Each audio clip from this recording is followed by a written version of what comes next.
All right. Let's see.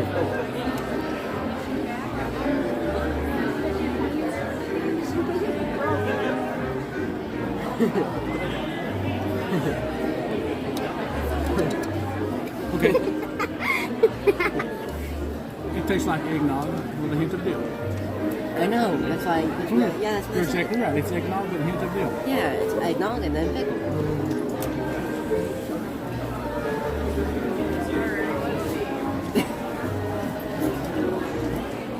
And pretty much I got all eggnog with that one.